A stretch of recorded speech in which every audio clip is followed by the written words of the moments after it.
जय हिंद दोस्तों, बहुत बहुत स्वागत है आप सभी का फोर्स एमपीपीएससी के इस यूट्यूब चैनल पर।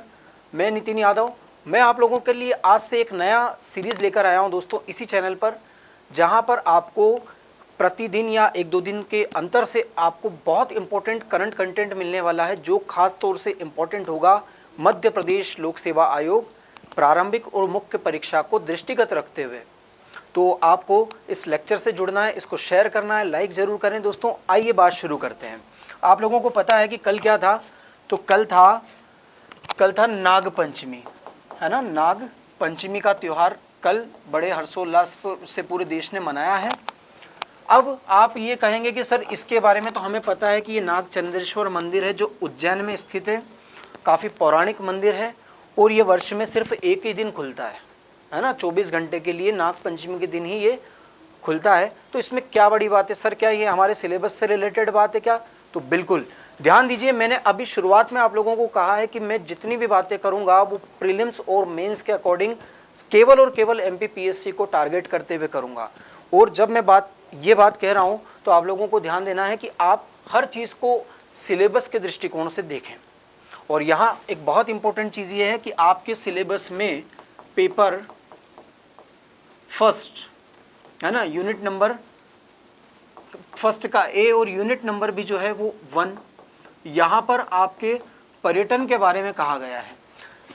साथ ही यदि हम लोग प्री के सिलेबस को देखें, मैं यहाँ लिख देता हूँ कि अगर हम प्री के सिलेबस को देखें तो इस प्री के सिलेबस में भी जो यूनिट नंबर 1 है वहाँ लिखा हुआ है कि मध्य प्रदेश के प्राचीन धार्मिक एवं पर्यटन स्थल, इस तरीके की बात कही गई। मध्य प्रदेश के पर्यटन एवं धार्मिक स्थल, ऐसी कुछ बात वहाँ लिखी हुई है। तो आप लोगों को ध्यान देना है खास तौर से कि ये आपका पर्यटन स्थल है धार्मिक दृष्टिकोण से, और यहाँ पर आपको 3 मार्कर टू 5 मार्कर एक क्वेश्चन इस पर बन सकता है, इसलिए मैं आज इसके ऊपर बात करेंगे। देखिए नाग चंद्रेश्वर, यहाँ लिखा हुआ कि इस मंदिर में नाग शैया पर विराजमान है शिवजी।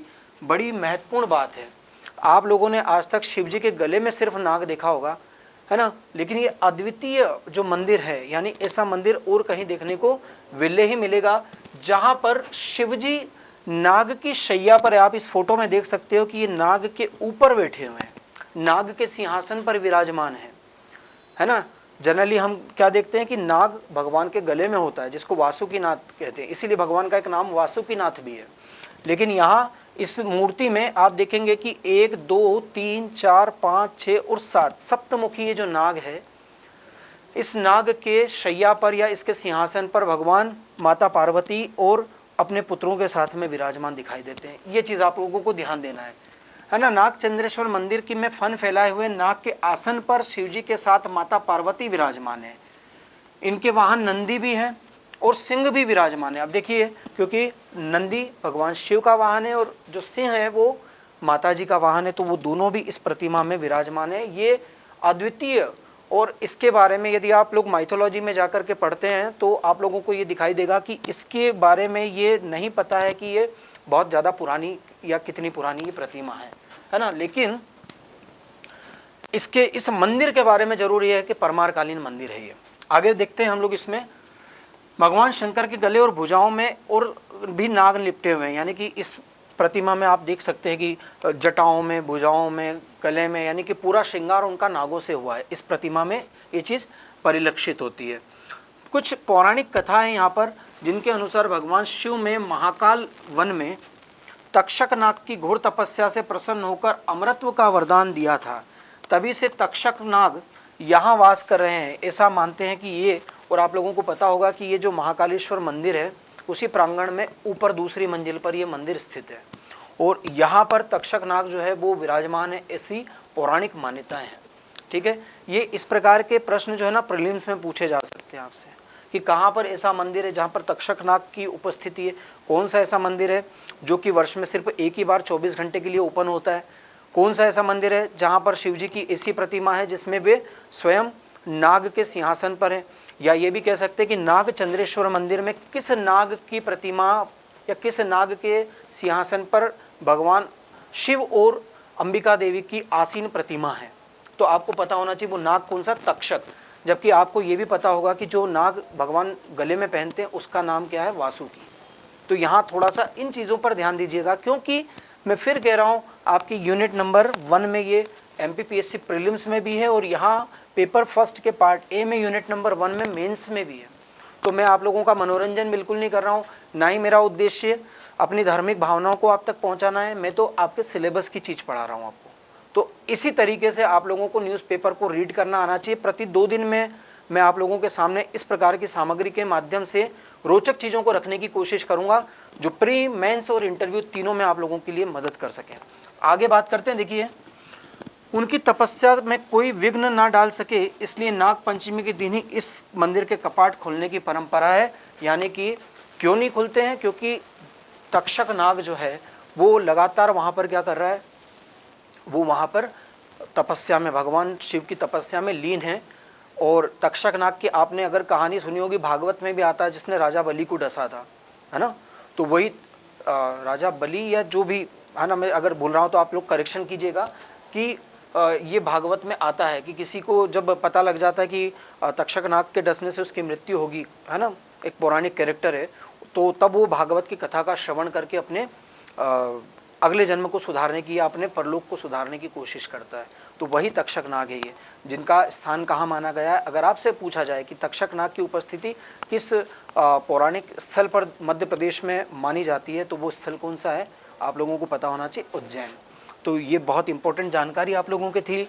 आगे बढ़ते हैं। इसी क्रम में दूसरे नंबर पर देखिए कि कल का ये न्यूज़ है कि कल 2 अगस्त 2022 को मध्य प्रदेश में मंत्रिमंडल यानी कैबिनेट ने कुछ बहुत इंपॉर्टेंट डिसीजन लिए हैं जिनको आपको जानना चाहिए। मैं फिर कहूँगा कि जितने भी विज्ञापन आते हैं भारत सरकार के या मध्य प्रदेश सरकार के, फिर से दोहरा रहा हूँ कि भारत सरकार और मध्य प्रदेश सरकार के जितने भी विज्ञापन आते हैं टेलीविज़न पर या न्यूज़पेपर में, वो आप लोगों के लिए बहुत इंपॉर्टेंट होते हैं। तो आइए 1 बाय 1 इनको समझ लेते हैं।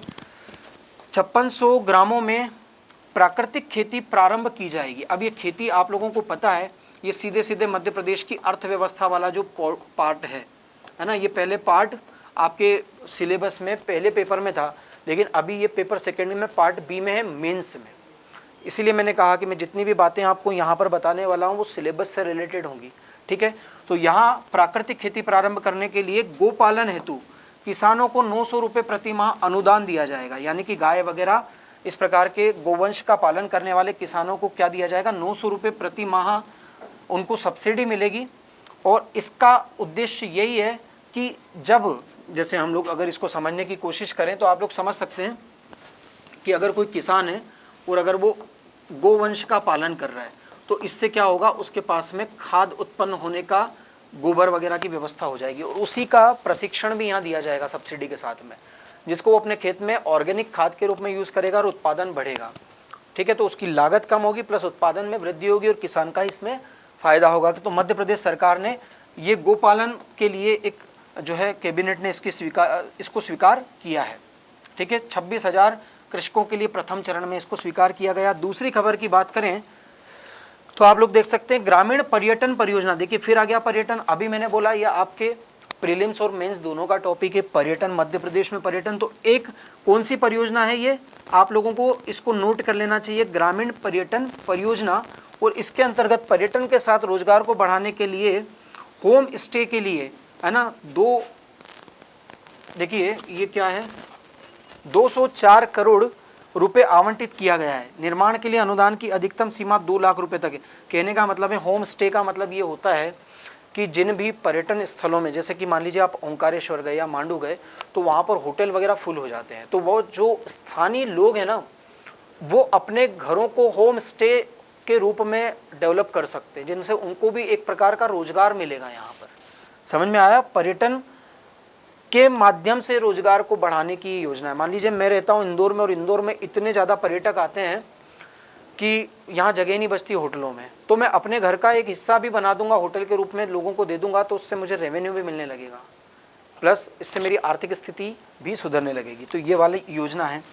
बाणसागर बहुउद्देशीय परियोजना की 6वीं पुनरीक्षित स्वीकृति प्रदान की गई है और इस परियोजना के लिए आज 4,04,977 करोड़ रुपए से अधिक राशि स्वीकृत की गई है। यानी कि देखिए इसकी क्षमता में, बाणसागर प्रोजेक्ट आप लोग जानते हो मध्य प्रदेश और उत्तर प्रदेश और बिहार की संयुक्त परियोजना है और इसके लगातार पुनरीक्षण करके इसकी क्षमता में वृद्धि करने के लिए मध्य प्रदेश सरकार भी तत्पर है। तो ये कुछ 3 जो महत्वपूर्ण निर्णय हैं, इस प्रकार के निर्णय, इस प्रकार का विज्ञापन जब भी आपके सामने आता है, चाहे वो मध्य प्रदेश सरकार का हो या भारत सरकार का हो, जैसे आज ही मैंने एक देखा जो मैं आप लोगों के लिए कल लाने की कोशिश करूंगा, जिसमें हम लोग जो चीतों का संरक्षण है उसके संबंध में कहाँ पर मध्य प्रदेश में प्रयास हो रहा है, आज के नई दुनिया पेपर के फ्रंट पे दिया हुआ है वो। तो ये हम लगभग सभी पेपर में फ्रंट पे दिया हुआ है मध्य प्रदेश शासन ने, और वो इंडियन ऑयल कॉरपोरेशन के साथ में मिलकर कर रही है सरकार। तो काफ़ी इंपॉर्टेंट इस प्रकार की न्यूज़ होती हैं जो आप लोगों को कलेक्शन बना के रखना चाहिए। और ये जो पीडीएफ्स आप लोगों को यहाँ से मिलने वाली है, खास तौर से आप लोगों को उसको संभाल के रखना चाहिए आगे आने वाले प्रीलिम्स और मेंस के लिए। आगे बात करते हैं दोस्तों, अगली स्लाइड पर यदि हम लोग चलें तो देखिए, एक ये जो बालिका जिसका फोटो आप देख रहे हो, है ना, ये इसका नाम है अनाहत सिंह। तो ये आप लोगों को ध्यान देना है कि राष्ट्रमंडल खेल जो अभी चल रहे हैं, है ना, जो राष्ट्रमंडल खेल अभी वर्तमान में संचालित हो रहे हैं बर्मिंघम में, वहाँ पर ये भारतीय दल की सबसे युवा खिलाड़ी है ना, और इसकी आयु सिर्फ 14 वर्ष है। क्या नाम है? अनाहत सिंह। और इसके बारे में आपसे पूछा जा सकता है, स्क्वैश खिलाड़ी है, देख सकते हो आप स्क्वैश का इसके हाथ में, है ना, ये आप देख सकते हो, ये इस इक्विपमेंट से इसके पास में।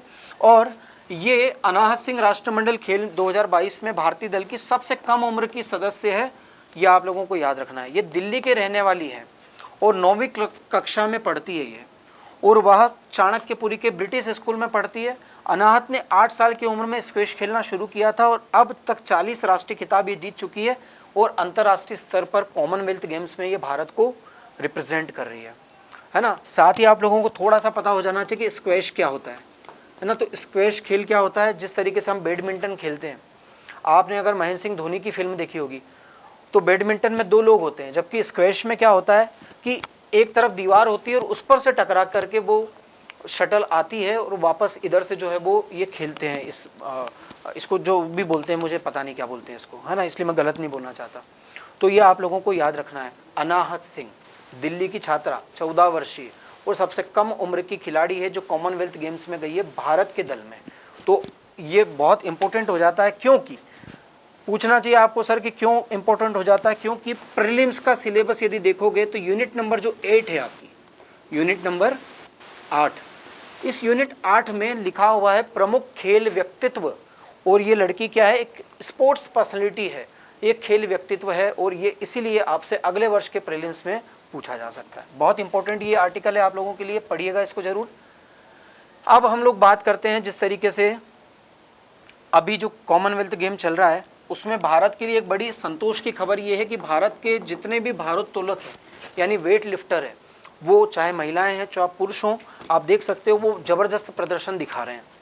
देखते हैं हम लोग संकेत सरगर की बात कर लेते हैं हम लोग। सबसे पहले ये संकेत सरगर हैं और संकेत सरगर ने सिल्वर मेडल जीत लिया है। सब के सब ये किससे रिलेटेड है? वेट लिफ्टिंग से। आप लोगों को याद रखना है कि सारे के सारे वेट लिफ्टर हैं, है ना। वेट लिफ्टिंग में भारत अच्छा प्रदर्शन कर रहा है।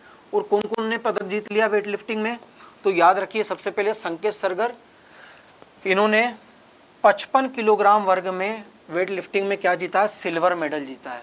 और ये, है ना, ये भी खबर है कि ये उसी प्रतियोगिता के दौरान जो चोटिल भी हो गए थे, है ना, तो ये जल्दी स्वस्थ हो जाएं ताकि गोल्ड भी ला सकें। गुरु राजा पुजारी की हम लोग बात करते हैं, ये रहे गुरु राजा पुजारी। और गुरु राजा पुजारी के बारे में भी इम्पोर्टेंट है कि इन्होंने 61 किलोग्राम वर्ग में इन्होंने क्या जीता? ब्रॉन्ज मेडल जीता है, यानी कि इन्होंने कांस्य पदक प्राप्त किया है। मीराबाई चानू को आप लोग जानते हैं, मीराबाई चानू ने पहला गोल्ड दिलाया है इस बार। तो मीराबाई चानू ने, है ना, 49 किलोग्राम वर्ग में, महिलाओं के वर्ग में गोल्ड मेडल जीता है, जो कि पहला गोल्ड भी है इस कॉमनवेल्थ में भारत के दल का। विंध्या रानी देवी की बात कर लेते हैं, और इन्होंने भी महिलाओं की स्पर्धा में सिल्वर मेडल जीता है 55 किलोग्राम कैटेगरी में, है ना, इनको आप देख सकते हो। बात कर लेते हैं जेरेमी लाल रेनुंगा। आपको पता है कि ये जो बंदा है ये मात्र 19 वर्ष का है ना, ये बड़ी गौरव की बात है। और ये आप ज़्यादातर इनमें देखेंगे तो ये जो वेट लिफ्टर ये पूर्वोत्तर के राज्यों के हैं, है ना, वही पूर्वोत्तर जहाँ कुछ समय पहले तक अलगाव की लहर उठती थी, अलगाव का प्रश्न खड़ा हो जाता था। आज वो हमारे देश के लिए आगे होकर के, क्योंकि हम और वो एक ही देश के निवासी है। ये जो अलगाव है ये दूर होना चाहिए। और आप देखिए कि आज देश को गौरव के क्षण महसूस कराने में उन लोगों का कितना बड़ा योगदान दिखाई दे रहा है। तो ये जो है क्या नाम है, जेरेमी लालरिनुंगा, और ये 19 वर्ष के व्यक्ति हैं, 19 वर्ष के खिलाड़ी हैं, और इन्होंने भी वेट लिफ्टिंग में क्या जीता है, गोल्ड जीता है 64 किलोग्राम वर्ग में। इनका वर्ग जरूर याद रखिएगा। अंचिता शूली की बात करते हैं तो इन्होंने भी गोल्ड जीता है ना, पुरुषों की 73 किलोग्राम में। और ये सारे के सारे वेट लिफ्टर जो है भारत के लिए काफ़ी लकी चार्म साबित हो रहे हैं इस बार, और आगे भी उम्मीद है कि भारत जो है वेट लिफ्टिंग में, क्योंकि भारत का कोई सानी नहीं है।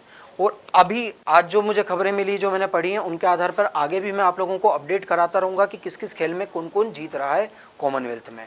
तो ये भी आप लोगों के लिए एक महत्वपूर्ण बात है। तो ये जो शॉर्ट वीडियो सीरीज़ है, आज का अंक यहीं पर समाप्त होता है। मैं फिर से मिलूंगा आप लोगों के साथ में और महत्वपूर्ण खबरों के साथ, जो कि प्री और मेंस के लिए आप लोगों के लिए बहुत इंपॉर्टेंट है।